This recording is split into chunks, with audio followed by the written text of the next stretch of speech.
the mighty Ohio River and all its beauty.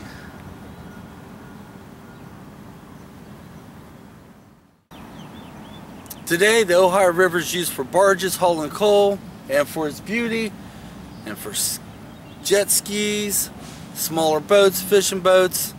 But it wasn't always like that, guys. Oh no. This was the main highway for steamboats.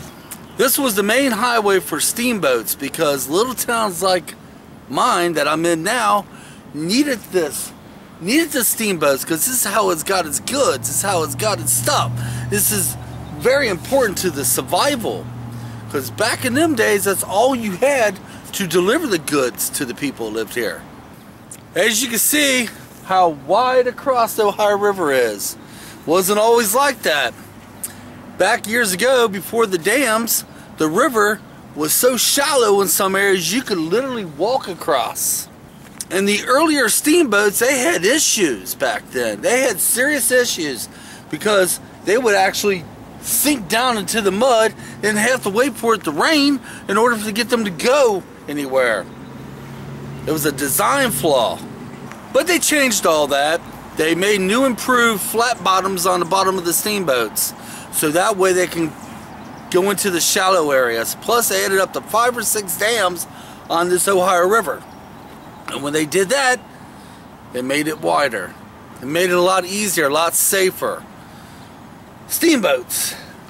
Let me tell you a little bit about steamboats. The average lifespan of a steamboat was 5 years, and it was very dangerous. Back in them days, the steamboat would either hit a stump and sink, or a spark come from the boilers and catch it on fire. It was very dangerous for the steamboats.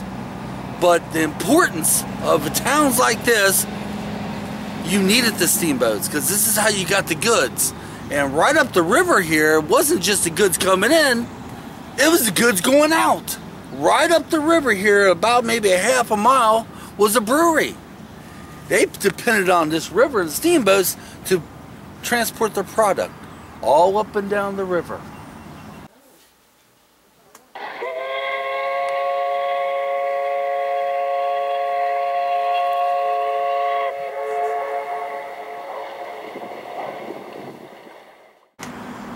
All the way up through here.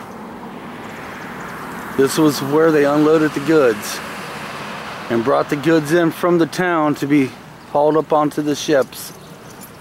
Back in them days, in the early 1800s, you would have nothing but wagons lining all through here. Wagons ready to pick up the goods to take it to their stores, and wagons to drop off their goods to take it to the next place. Little towns like the one I'm in now, which is Lawrenceburg, they depended upon this river and steamboats so much. This is how they got the goods here. This is their survival. Little towns like this and the one I was in before, that's how they got built, was because of the river and the steamboats. Do you know, back some years ago, I was very fortunate enough to actually ride on a steamboat. Back many years ago, I was invited on a field trip with my son, and it was in downtown Cincinnati. We went to a thing called the Tall Stacks. And I got to ride on my very first steamboat, guys. It was amazing. It was. But you know, I'm making this documentary today because I want to let everybody know all these little towns up and down the river, and then so on. This is how they got their goods, folks. This is exactly what kept them going, was the mighty Ohio and the steamboats. This was the highway to success. You know, before they actually had the steamboats, what they would do before the steamboats, they would make homemade rafts.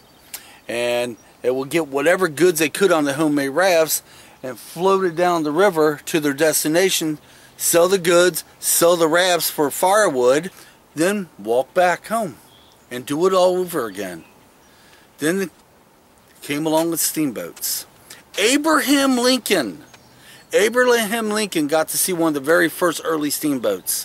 One of his very first jobs was hauling goods up and down the Ohio River on a raft. And while he was doing that, he got to see one of the very first steamboats. Almost crashed into him. Little towns like this. This is the town of Rising Sun.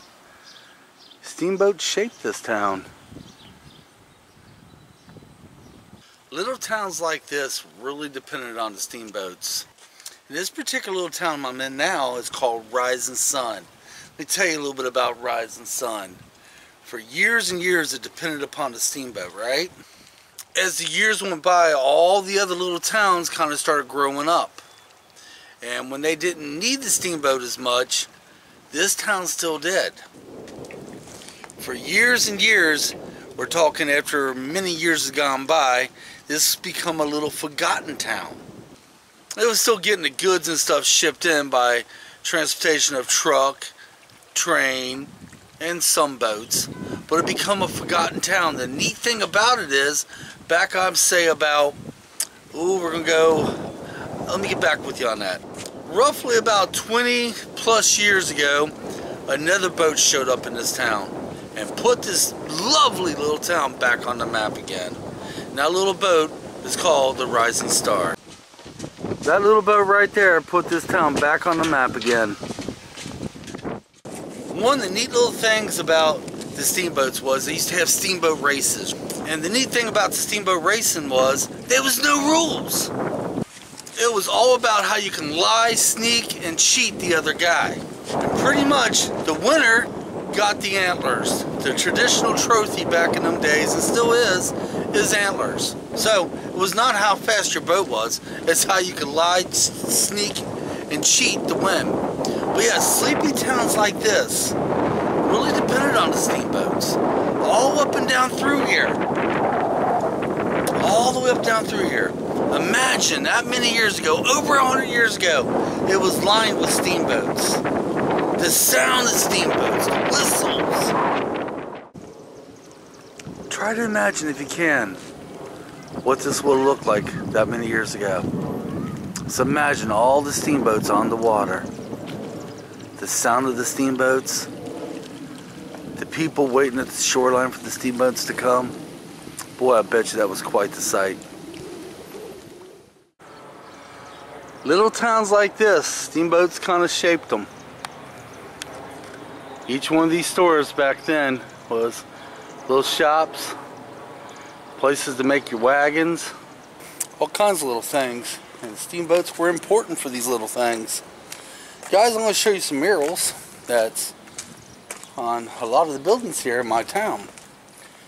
And just to let you know, they haven't forgotten the steamboats. Out of all these years, the steamboats have not been forgotten. Here's one of the murals of the Delta Queen, guys. Delta Queen was very famous going up and down these, up and down this river. Tell you, he used to hold the record for the fastest. Well, it ain't really the fastest boat because I told you guys about that earlier. It was never about the fastest boat, but they used to hold the record for keeping, for winning every time. We're going to find a couple more murals if I can. It's a very hot day today. So, yeah.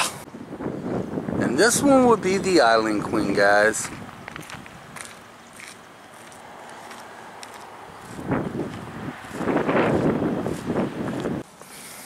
You know, steamboats for many, many years kept this little towns like it, you know, for produce and all kinds of stuff. Started slowing down for them when the trains came through, but not all places got trains. A little place in Rising Sun, where we was at last, train never made it up there. And I'll tell you a little story. Well, I think I already told you the story. Guys, overlook me on finishing this video. I've had too much sun. I'm ready to get my truck and head home, so guys, I'm closing it here. So yeah, leave me comments.